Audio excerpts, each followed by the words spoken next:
ശബരിമല യുവതീ പ്രവേശന കേസിൽ നിർണായക നിരീക്ഷണവുമായി സുപ്രീംകോടതി ഭരണഘടനാ ബെഞ്ച്. ലക്ഷങ്ങൾ വിശ്വസിക്കുന്ന ആചാരം തെറ്റാണെന്ന് പറയുക കോടതിക്ക് ബുദ്ധിമുട്ടേറിയ കാര്യമാണ് എന്ന് ചീഫ് ജസ്റ്റിസ് സൂര്യകാന്ത്. യുവതീ പ്രവേശനത്തിനെതിരെ സുപ്രീംകോടതിയെ സമീപിച്ചത് വിശ്വാസികളല്ലെന്ന് ജസ്റ്റിസ് ബി നാഗരത്നയും വ്യക്തമാക്കുന്നു. അവരുടെ ഹർജി പരിഗണിക്കരുതായിരുന്നുവെന്നും ജസ്റ്റിസ് നാഗരത്ന നിരീക്ഷിച്ചു. ശബരിമല യുവതീ പ്രവേശന വിഷയത്തിൽ തിരുവിതാംകൂർ ദേവസ്വം ബോർഡിനു വേണ്ടി സീനിയർ അഭിഭാഷകൻ അഭിഷേക് മനു സിംഗ്വി സുപ്രീംകോടതിയിൽ വാദം ഉന്നയിക്കുന്നതിനിടെയാണ് ചീഫ് ജസ്റ്റിസിന്റെ ഭാഗത്ത് നിന്ന് സുപ്രധാനമായ നിരീക്ഷണമുണ്ടായത്. നൂറ്റാണ്ടുകളായി പഴക്കമുള്ള ശബരിമലയിലെയും ഗുരുവായൂരിലെയും ആചാരങ്ങൾ പൊതുതാൽപര്യ ഹർജിയിലൂടെ ചോദ്യം ചെയ്യാനാകില്ല എന്ന് അഭിഷേക് മനു സിംഗ്വി വാദിച്ചു.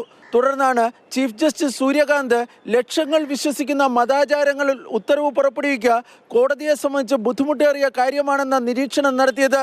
മതാചാരങ്ങളിൽ വിശ്വസിക്കുന്നവരുടെ വാദം കേൾക്കാതെ എങ്ങനെയാണ് അത് തെറ്റാണെന്ന ഉത്തരവിറക്കാൻ വേണ്ടി കഴിയുക എന്നായിരുന്നു ഭരണഘടനാ ബെഞ്ചിലെ അംഗമായ ജസ്റ്റിസ് എം സുന്ദരേഷ് ആരാഞ്ഞത്.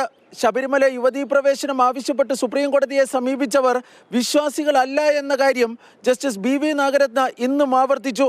അവരുടെ ഹർജി പരിഗണിക്കരുതായിരുന്നുവെന്നും ജസ്റ്റിസ് ബി നാഗരത്ന അഭിപ്രായപ്പെട്ടു.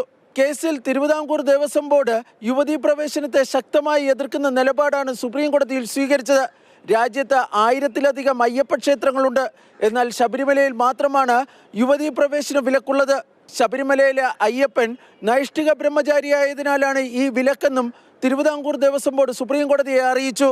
ക്ഷേത്രപ്രവേശനം സംബന്ധിച്ച NSSന്റെ നിലപാടിനെയും തിരുവിതാംകൂർ ദേവസ്വം ബോർഡ് ഇന്ന് സുപ്രീം കോടതിയിൽ എതിർത്തു. ക്ഷേത്രങ്ങളിൽ പ്രവേശിക്കേണ്ടത് ആരൊക്കെയാണെന്ന് ആ മതവിഭാഗത്തിൽപ്പെട്ടവരാണ് തീരുമാനിക്കേണ്ടതെന്ന് NSSന് വേണ്ടി ഹാജരായ സീനിയർ അഭിഭാഷകൻ CS വൈദ്യനാഥൻ കഴിഞ്ഞയാഴ്ച സുപ്രീം കോടതിയിൽ വാദം ഉന്നയിച്ചിരുന്നു. എന്നാൽ ഈ നിലപാടിനോട് വിയോജിപ്പുണ്ട് എന്ന് തിരുവിതാംകൂർ ദേവസ്വം ബോർഡ് സുപ്രീം കോടതിയെ അറിയിച്ചു. ജാതി, വർഗം എന്നിവയുടെ പേരിൽ ആരെയും പൊതുക്ഷേത്രങ്ങളിൽ വിലക്കാനാകില്ല എന്നാണ് തിരുവിതാംകൂർ ദേവസ്വം ബോർഡിന്റെ നിലപാട്. എന്നാൽ ക്ഷേത്രങ്ങളിൽ പ്രവേശിക്കുന്നവർ അവിടുത്തെ ആചാരങ്ങൾ പാലിക്കാൻ ബാധ്യസ്ഥരാണ് എന്നും തിരുവിതാംകൂർ ദേവസ്വം ബോർഡ് സുപ്രീം കോടതിയെ അറിയിച്ചു.